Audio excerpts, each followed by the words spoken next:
Hola de nuevo, alumnos y alumnas del BT2, BH2B y BH2A del IES Guadalpín, de la asignatura de Historia de España. Vamos a continuar con nuestra explicación del tema 11, la transición democrática. Y como siempre vamos a empezar explicando el gazapo del vídeo anterior. En ese vídeo os explicaba, cuando estábamos desglosando la Constitución de 1978, os expliqué que la Cámara Baja, que es el Congreso, tenía 350 diputados, y eso es verdad. Pero la Cámara Alta, que es el Senado, no tiene el doble, 700 diputados. Tiene 265. No, 700 diputados serían o sea, senadores. Tiene 265 senadores el Senado. Bueno, aclarado este extremo, vamos a empezar con este vídeo que creo, he estado echando un vistazo a lo que queda por dar y en principio debería ser el último del tema, pero ya lo veremos conforme avancemos qué tal queda de duración y ya veremos si es adecuado partirlo en dos trozos o no. Bueno, lo primero, que una vez que os recuerdo que Adolfo Suárez ha estado 3 veces, va a formar su tercer gobierno, ha estado una vez, que fue el gobierno anterior a la ley electoral del 77. En ese momento hablamos de un gobierno que fue puesto a dedo por el jefe de Estado, el rey Juan Carlos I. Estamos en un momento todavía sin democracia. Una vez se aprueba la reforma para la ley para la reforma política y se producen las primeras elecciones, hablamos del primer gobierno de Adolfo Suárez elegido por la gente y el último gobierno de Adolfo Suárez previo a la Constitución. Y luego, como después de aprobar la Constitución, redactarla y que los españoles la confirmen en un referéndum, pues volvemos a celebrar otras elecciones el 1 de marzo de 1979. La victoria de estas elecciones, la victoria la va a alcanzar la UCD, pero va a ir perdiendo terreno cada vez más con respecto al PSOE.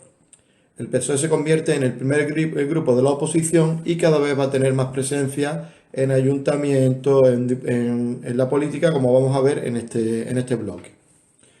Voy a apartar un poco la imagen y veis cómo el gobierno constitucional de la OCDE, que sería el tercero en total de Adolfo Suárez, va del 79, en el momento que gana las elecciones el 1 de marzo, hasta el 82, que es cuando dimite, y en el acto de cambio de presidente cuando pasa todo lo del 23F, que veremos luego. Adolfo Suárez dimite en el 81, no en el 82. Ese no era el gazapo. Seguimos. El tercer gobierno de Adolfo Suárez tiene una serie de tareas, algunas de las cuales hemos adelantado porque se explicó en la Constitución, pero se producen realmente ahora. Por ejemplo, el desarrollo del Estado de las Autonomías. La Constitución prevé dos vías, la rápida y la lenta, en cada uno de sus artículos, y en este periodo es cuando se van a ir creando todas estas autonomías, bien por la vía rápida, Cataluña, País Vasco, Andalucía, Galicia, o bien por la vía lenta el resto. A lo largo del 79, del 80, del 81, se van creando las diferentes comunidades autónomas. Además, la Constitución, como siempre os digo, es una ley fundamental, pero luego hay que desarrollarla. La Constitución no trae cada uno de los pequeños detalles que rigen la legislación de un país. Entonces, pues, por ejemplo, a partir de la Constitución hay que crear un código de tráfico, un código civil, unas nuevas leyes laborales y todo ese desarrollo legislativo se va a producir ahora a partir de este momento. Luego, una tarea fundamental que va a tener Adolfo Suárez y el gobierno este último gobierno suyo va a ser frenar la oleada terrorista que venían protagonizando desde hacía ya unos años, tanto ETA, que es el terrorismo del independentista vasco, como Grapo, que es el terrorismo de extrema izquierda. Fue estos gazapos de hace dos vídeos. Pues tanto uno como otro, especialmente ETA, va a golpear duramente a las instituciones, a la ciudadanía, a las fuerzas de orden público, y el gobierno va a tener que lidiar con esa situación paralelamente a conceder una autonomía al País Vasco, lo cual dificultaba mucho la situación. Y luego el punto de la convocatoria de elecciones municipales, pues es algo fundamental, puesto que si bien España había atravesado ya la ley para la reforma política y había aprobado una nueva constitución, no se habían celebrado todavía elecciones para elegir a los alcaldes. Los ciudadanos todavía no habían tenido la oportunidad de que los diferentes partidos se presentaran en sus ciudades y eligieran a un representante. Van a ser las primeras elecciones municipales desde 1935. Acordaros cómo en 1931 se celebraron unas elecciones municipales que al final se convirtieron en un referéndum para la monarquía y cómo se entró en la Primera República. Después de 4 años se celebraron las últimas en el 35 y ya, pues luego en el 36 se vino la guerra y todos los años de la dictadura. Entonces van a ser, estas elecciones de abril del 79 van a ser las primeras desde 1935 a nivel municipal. Claro, tened en cuenta que también tiene cierto carácter urgente, por eso es que se celebran solo un mes después de las elecciones generales, pues que todavía se mantenían las personas que habían sido puestos a dedo por el franquismo. El franquismo había permitido al final de su etapa que se eligieran algunos cargos municipales, había abierto un poco el abanico, pero ni de lejos era los alcaldes era voluntad del pueblo, era voluntad de los mandos de la dictadura. Y estas personas todavía se mantenían en las instituciones, al frente de los ayuntamientos, y era necesario pues dotar a cada ciudad, a cada pueblo de la oportunidad de elegir a sus representantes públicos. La victoria en general también va a ser de la UCD, tal y como ocurrió en el mes anterior. Segundillo, por favor.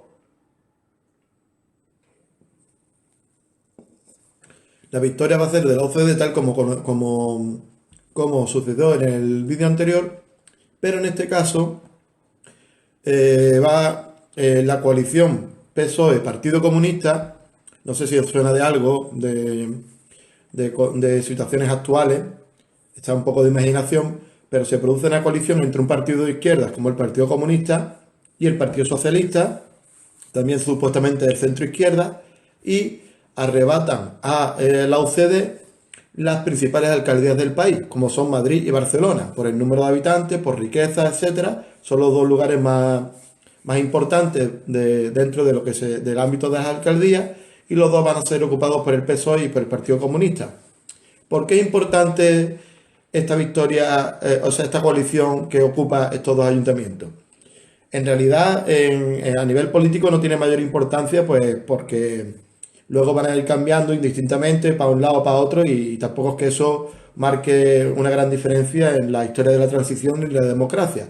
Pero sí es muy importante el hecho de que en ambos lugares tan numerosos, tan habitados, lleguen gobiernos de izquierda y la gente acepte el cambio con naturalidad. Empezando por la oposición. La oposición, que es la derecha, acepta que se cambie de alcaldía, que entre gente de izquierda al frente de estas ciudades, y no hay un gran trauma, no hay una gran...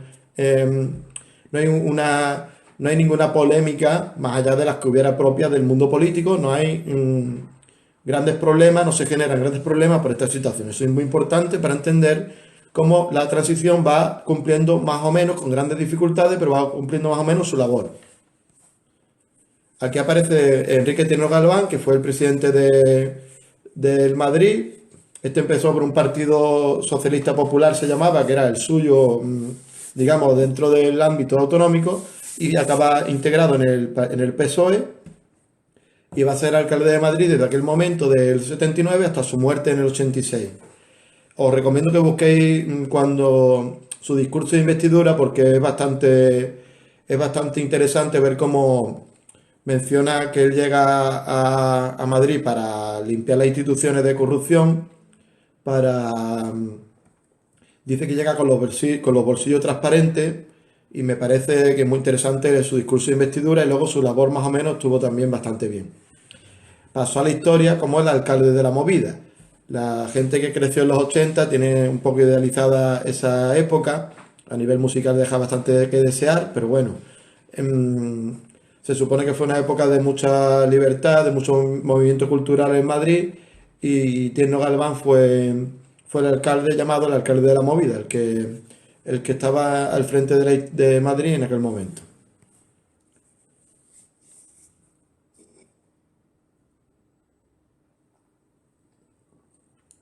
Os comentaba antes que que para el desarrollo del estatuto del Estado de las Autonomías, España es un Estado que tiene una descentralización, que tiene una especie de federalismo encubierto.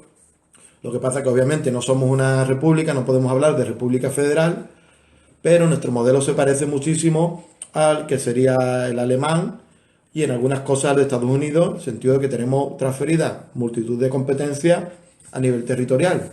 Entonces, somos una monarquía parlamentaria, somos un Estado único, pero tenemos un modelo, en cierto modo, algo federal. Bien, en ese sentido había que ir transfiriendo las competencias a las comunidades autónomas y el punto más importante o más complicado fue el del País Vasco, porque tenemos el terrorismo de ETA de fondo y el previsible ascenso de HB. HB era Herri Batasuna, que era el brazo político de ETA. Se puede decir que la izquierda Abertzale o la izquierda de nacionalista vasca tenía su opción política, en este caso se llamaba Herri Batasuna, y su opción militar o su opción violenta, que era ETA. Adolfo Suárez logra hacer un acuerdo con Garaycoechea, que era el Lehendakari, el presidente del País Vasco en aquel momento, que era también de HB, de Herri Batasuna, y le concede un gran autogobierno, es decir, le da un enorme grado de autonomía para intentar así suavizar las acciones de ETA. Exigen otros problemas a margen del País Vasco, por supuesto. Pues, por ejemplo, a la hora de diseñar el mapa autonómico tenemos regiones como Castilla y León que todavía existen polémicas porque tradicionalmente el Reino de León había ocupado las provincias de León, Zamora y Salamanca, y en este momento pues son integradas las tres en Castilla y la capital se pone en Valladolid. Pues entonces los leoneses, por ejemplo, con los de Valladolid, llevan desde entonces reivindicando un territorio propio. O también tener en cuenta que Murcia y Albacete estaban juntas y Albacete acaba siendo de Castilla-La Mancha. Es decir, hay una distribución de las autonomías que no contentó a todos. Pero más o menos ahí se establece, no más o menos no, ahí se establece los territorios autonómicos tal y como los conocemos hoy en día. La UCD, dentro del seno de la UCD van a empezar a haber problemas del partido de Adolfo Suárez, del partido del gobierno, porque algunos quieren limitar las autonomías y otros quieren que no, que la autonomía tenga bastante grado de competencia. Entonces va a haber una disputa a nivel interno en la UCD. La presión política que viene por parte no solo de la OCDE, sino también de la oposición, especialmente de la derecha, hace que la mayoría entren por la vía lenta, que es la 143, pero Andalucía o Galicia entraron en las dos comunidades, junto con las dos comunidades históricas, que eran Cataluña y el País Vasco, en la vía rápida, como os hemos comentado ya en diferentes ocasiones. Por el artículo 100, no me acuerdo, 151 creo que era, o 155. No estoy seguro. El 155 no puede ser porque es el que se aplicó para quitarle el autogobierno a Cataluña cuando hicieron lo del 1 de octubre. Sí, será el 151. Bien, otras leyes que se desarrollan a raíz de la Constitución, pues será el Estatuto de Centros Docentes, es decir, se regula el funcionamiento tanto a nivel de instituto como de colegio. En este momento, por ejemplo, en ese afán de implantar las democracias en todos los ámbitos, se implanta la figura del consejo escolar, que tan importante es hoy en día. Se establece un proyecto para la ley del divorcio, otro de los puntos muy polémicos dentro de la OCDE, porque hay gente que son católicos que no quieren que se apruebe la ley del divorcio dentro del propio partido. De hecho, va a ser lo que acabe con el partido, se puede considerar. Luego se llega a un nuevo estatuto concordato con la Santa Sede para financiar el culto, para darle un dinero por parte del Estado todos los años a la Iglesia. Este dinero va a venir marcado por la voluntad de los propios contribuyentes cuando hacen su declaración de la renta, que pueden marcar una casilla para la Iglesia, pero también por otra parte de excepciones fiscales, es decir, la Iglesia queda exento del pago de algunos impuestos. Asimismo, se establece la Ley Orgánica de Libertad Religiosa, es decir, se permite no solo el culto a la religión católica, sino a todas las demás. Se produce una reforma fiscal, pues una nueva forma de pagar los impuestos, ya se había recogido en los pactos de la Moncloa, en los pasos a seguir en ese aspecto. Un código civil también para regular pues, todo lo que tenga que ver con los delitos. La creación del Tribunal Constitucional, que sería la adaptación o la democratización de los organismos de justicia. Quiere decir, el Tribunal Constitucional, yo lo expliqué en la anterior entrega, se dedica a velar porque todas las leyes que se aprueban a cualquier nivel no choquen con la Constitución española. El problema es que ese Tribunal Constitucional tiene parte de su nombramiento está hecho por políticos, entonces ahí se produce un pequeño conflicto entre la separación de poderes, si llega a ser plena o no en España. Y también se aprueba el Estatuto de los Trabajadores, que sería para regular las condiciones laborales. Tanto eso como la reforma fiscal ya venían fijadas las bases desde los pactos de la Moncloa, de unos años antes. El terrorismo. Una vez aprobado el Estatuto Vasco, como cualquiera de los demás estatutos de autonomía que se aprueban en España, se pensaba ilusamente que lo mismo ETA empezaba a suavizar su actividad o a dejar incluso las armas, porque si bien nunca está justificado el uso violento para conseguir un fin político, dentro del contexto de una dictadura en la cual el propio Estado no tenía problema en ejecutar a los opositores, se puede entender que se utilice la violencia para intentar combatir un Estado violento. Repito que jamás se puede justificar la violencia para lograr ningún fin, pero eso no significa que no tengamos que entender la situación y ponernos en contexto. El contexto en el que se crea ETA es 1968, tiene un franquismo, tiene una dictadura férrea, y el contexto en el cual sigue, una vez que termina el franquismo y se va consolidando la transición y finalmente la democracia, haría pensar que estas formas no tienen sentido cuando ya se te permite formar un partido político e intentar asaltar el poder o llevar a cabo tus ideas por la vía pacífica. Ahí surge dentro de ETA un conflicto entre los que dicen que ya hay que abandonar las armas y los que dicen que no, que hay que seguir hasta que se logre la independencia a través de la revolución. ¿Qué pasa? Pues que lamentablemente se lleva el gato al agua la opción violenta, y os recomiendo que veáis una película que se llama El Topo, que va sobre un infiltrado de ETA, la interpreta Eduardo Noriega, que no es que sea un actor demasiado destacado, pero ahí no lo hace mal y os lo recomiendo bastante, es bastante interesante para entender aquellos años en la banda terrorista. Y si no, pues ahora se van a estrenar dos series, una se llama Patria, yo leí el libro y el libro es espectacular sobre ETA, y la otra no me acuerdo cómo se llama, pero la protagoniza Antonio de la Torre y es de Movistar, creo, y va sobre los inicios de ETA. Ambas tienen que ser bastante interesantes. Ya os digo, Patria es una pasada el libro y seguro que la serie está a la altura porque la está haciendo HBO. Y la otra, pues yo probablemente creo que también merece la pena verla. Yo le daré una oportunidad también. Bueno, seguimos. En respuesta a el terrorismo de ETA, los policías franquistas, sobre todo los que venían de la época anterior, crean un grupo llamado Batallón Vasco Español, que sería responder a la violencia de ETA con violencia. Se produjeron secuestros, asesinatos, torturas de supuestos terroristas, algunos eran terroristas, otros no, de ETA. Esto se va a agravar todavía más durante la democracia, pero lo veremos en el siguiente tema con el caso Gal, que fue un caso tremendo. Eso lo veremos en el siguiente tema. El hecho de que el 15% del electorado apoyase a un grupo político que sabemos que tenía unos vínculos muy cercanos con ETA, pues hacían que la situación no fuese nada cómoda para las instituciones, para el presidente, para llegar a acuerdos con los vascos.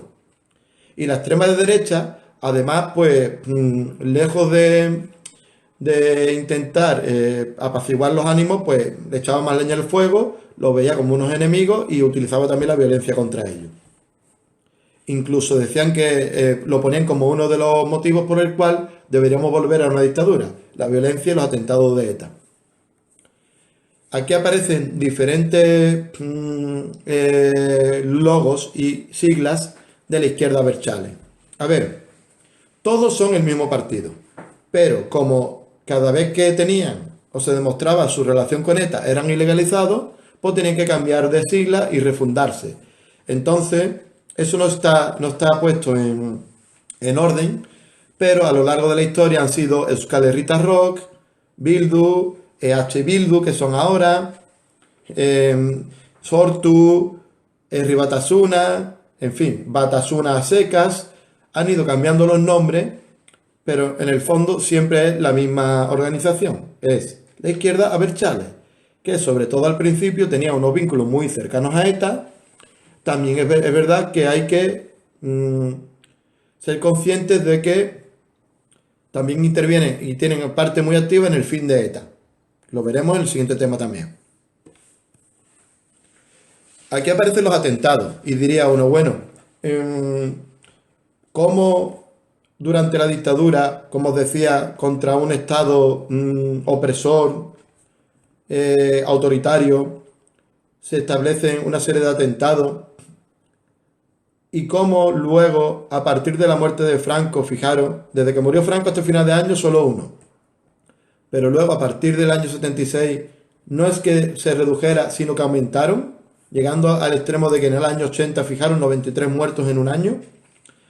¿Qué se puede concluir de esto? Pues se puede concluir que, lamentablemente, ETA se financiaba a través de las amenazas, de la extorsión, especialmente a empresarios.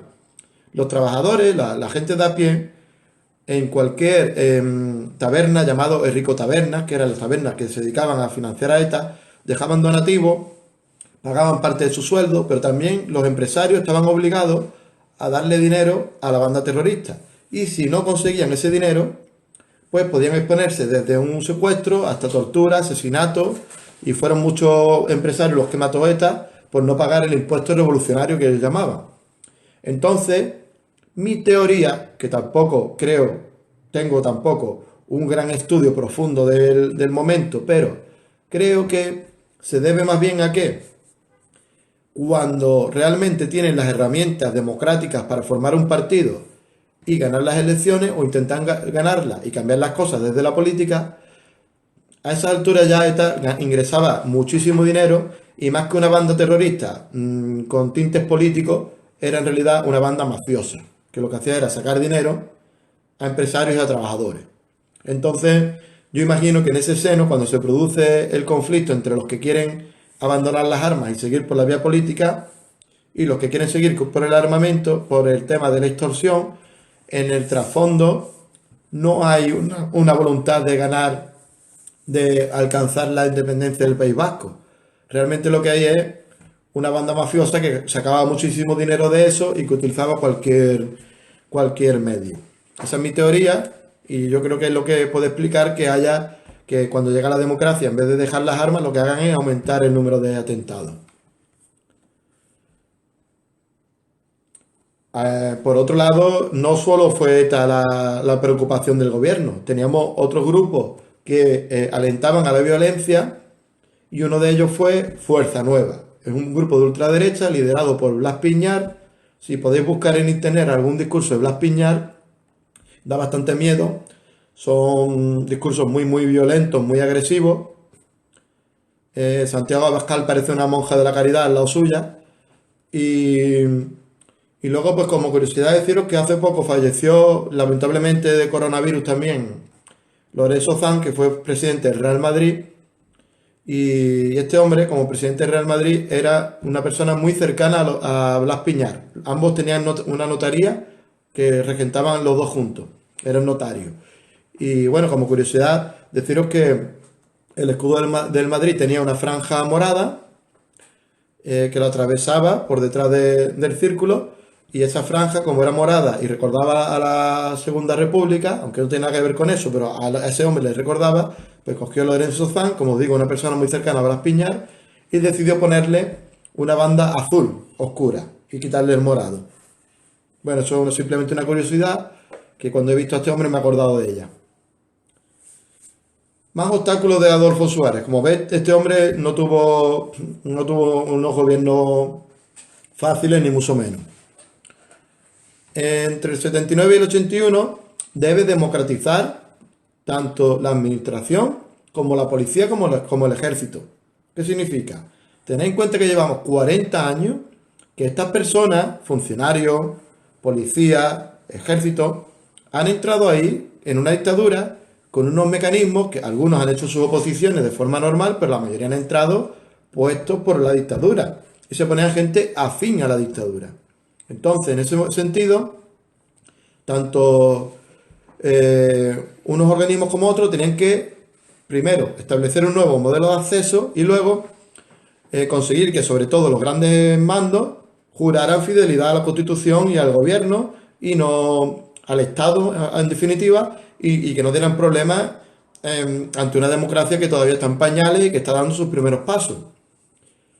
También tienen, aparte de que hay que democratizar todo el tema de la administración, especialmente el ejército, sería un punto complicado, hay mucha gente todavía que añoraba el régimen. Luego la crisis económica, que provocaba un alto paro, aunque se había intentado paliar un poquito con los pactos de la Moncloa, tampoco que se hubiera superado totalmente la crisis económica. Luego, cuarteles tanto de Guardia Civil como de policía, como de militares, que tachan a Adolfo Suárez de traidor, que ha roto la unidad de España. ¿Os suena? Ha roto la unidad de España por haber aprobado las autonomías.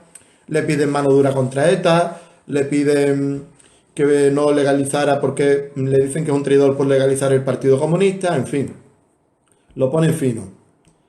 La Iglesia va a discrepar del gobierno también en materia educativa. Ya os he comentado cómo se aprueba una ley para la docencia y también una ley para educativa. La Iglesia no va a estar de acuerdo con los nuevos contenidos, las nuevas materias que se incluyen, las nuevas formas de darlo.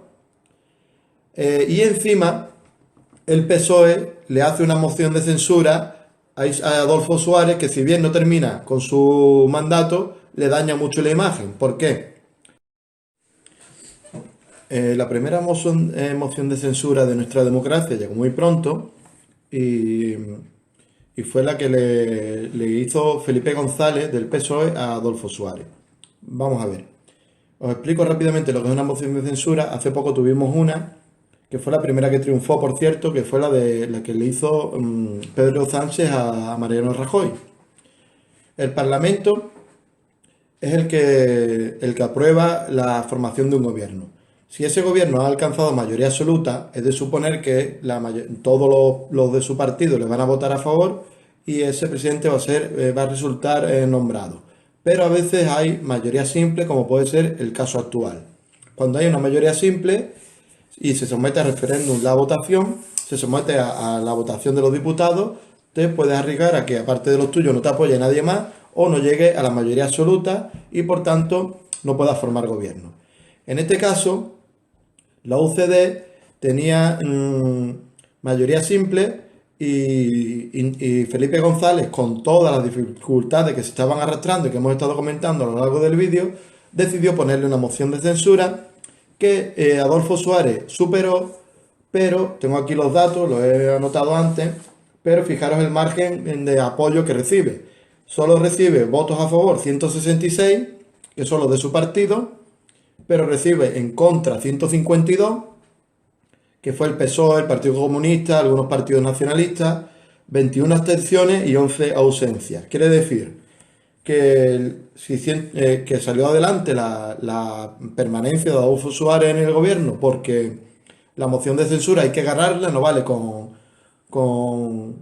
es decir, que 166 votos a favor, 152 en contra, pues salió adelante que se le era Adolfo Suárez siguiera en el poder. Pero su imagen queda muy deteriorada porque, al margen de su partido, no lo apoya nadie y encima su partido venía con una serie de polémicas, como era la ley del divorcio, decían que era demasiado protagonista, había gente dentro del partido que no estaba tan de acuerdo con la autonomía o con el ritmo al que se estaba implantando, gente dentro de la extrema derecha, de la extrema izquierda, ETA, los partidos de extrema derecha exigiéndole la vuelta a la dictadura, parte del ejército también, dificultades para democratizar la administración y la policía, es decir, se encuentra en tal vorágine de problemas que acaba dimitiendo. Aunque supera la moción de censura, a los pocos meses decide dimitir y en el año 81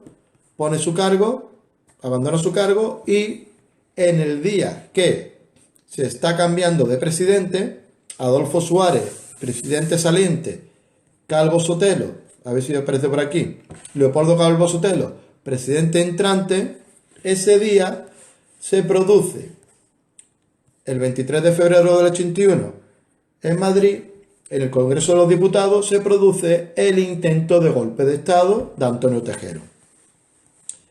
Se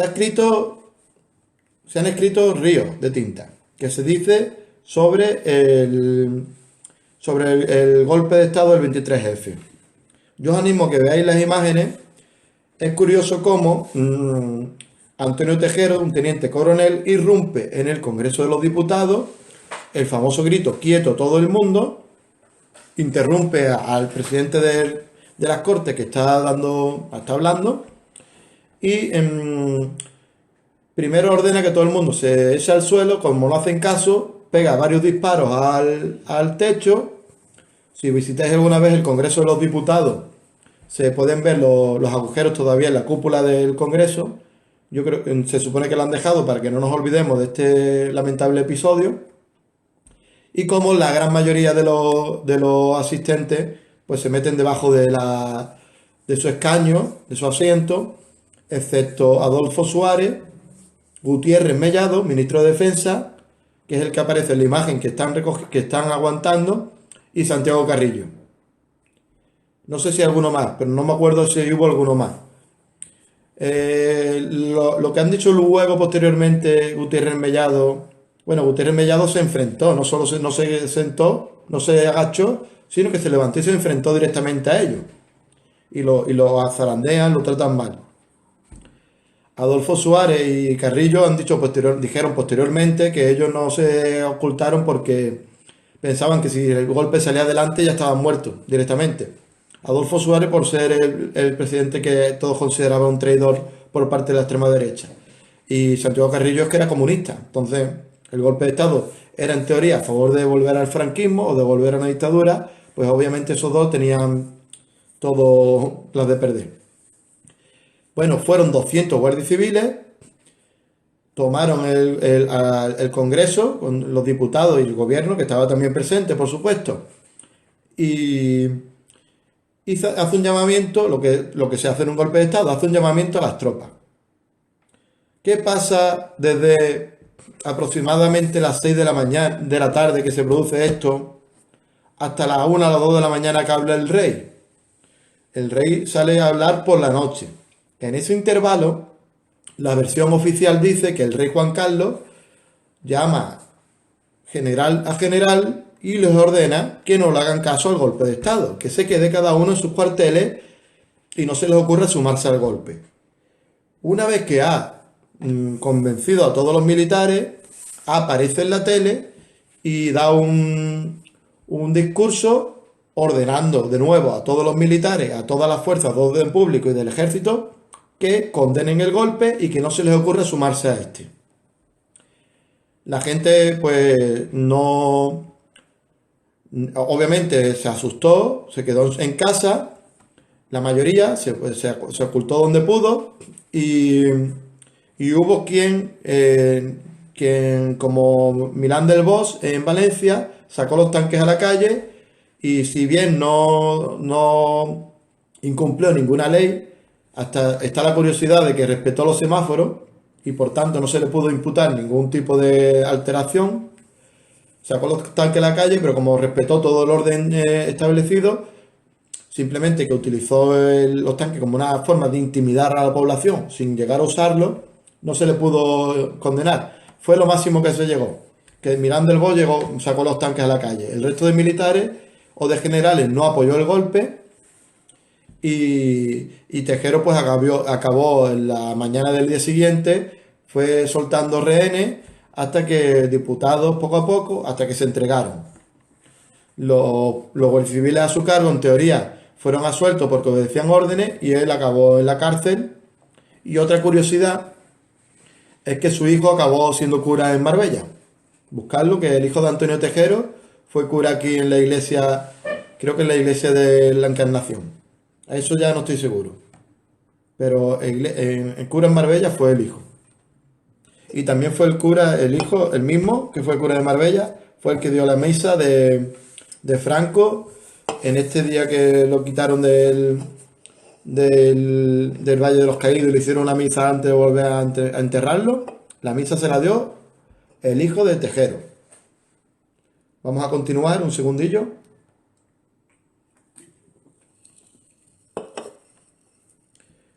Vamos allá por último, vamos a terminar el tema hablando del gobierno de Calvo Sotelo. El gobierno de Calvo Sotelo va desde febrero del 81, bueno, es nombrado, pasa el susto del 23F y a los pocos días, pues no estoy seguro cuántos días pasan, pero es nombrado Calvo Sotelo, se vuelve a hacer un acto ya con normalidad y se le vuelve y se le nombra finalmente presidente del gobierno después de la dimisión de Adolfo Suárez. Era un hombre, obviamente, de la OCDE, pero y había sustituido a Suárez provisionalmente mientras se le celebraban las elecciones. El gobierno de Calvo Sotelo hace una campaña para intentar que España ingrese en la OTAN, en la Organización del Tratado Atlántico Norte, una organización militar en la cual se englobaron todos los países del bloque occidental frente al Pacto de Varsovia, que fue una organización militar del bloque comunista. En este sentido, muchos partidos de izquierda, empezando por el PSOE, se oponían a la entrada de España en la OTAN, pero finalmente España entró. Lo que pasa es que luego Felipe González había prometido que iba a sacar a España de la OTAN y lo que hizo fue un referéndum, preguntarle al pueblo y acabamos permaneciendo en ella. Es un tema que nos centraremos en el siguiente tema, valga la redundancia, pero ya os aviso que Felipe González no cumple su palabra, una de tantas. Se produce la aprobación de la ley del divorcio. Esto provoca la indignación de la Iglesia, también provoca salida de un montón de diputados de UCD que no están de acuerdo y la UCD desaparece o se disuelve. Adolfo Suárez crea un partido nuevo llamado Centro Democrático Social y como Calvo Sotelo se encuentra sin apoyo parlamentario, pues decide convocar elecciones en octubre del 82. Estas elecciones en octubre del 82 las va a ganar con 202 diputados el PSOE, va a entrar al gobierno Felipe González y la segunda fuerza va a irrumpir como segunda fuerza en la oposición Alianza Popular, 106 diputados y ya seguido de bastante lejos se ha hundido UCD con 12 diputados y el Partido Comunista con solo 4. Los partidos nacionalistas se van a mantener más o menos en sus cifras, entre el 8 y el 9%. Alcanza el poder un partido de izquierda, como es el PSOE, se produce un relevo sin grandes tensiones, se cambia de gobierno, no hay un gran trauma. España a nivel social, a nivel de política de oposición, aceptan que haya un gobierno de izquierda en el poder y llegados a este punto podemos considerar que se ha completado la transición democrática. Se ha comenzado con un gobierno, os hago un rápido repaso, se ha comenzado con un gobierno, ahora veremos esta foto y hablamos un poco de ella.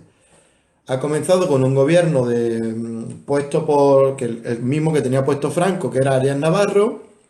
Arias Navarro es mantenido por el rey Juan Carlos en los primeros meses, pero luego pone a Adolfo Suárez. Este va a estar durante 3 gobiernos, uno puesto a dedo por Juan Carlos I, Luego, después de la ley de reforma política, un gobierno elegido por la gente y otro tercero elegido después de las elecciones que se celebran. Una vez que se ha aprobado la Constitución del 78, se celebran elecciones en marzo del 79. Está hasta el 81, dimite. En el 23F iba a entrar Calvo Sotelo, pero Calvo Sotelo no puede entrar hasta un poco después porque se produce el episodio del 23F.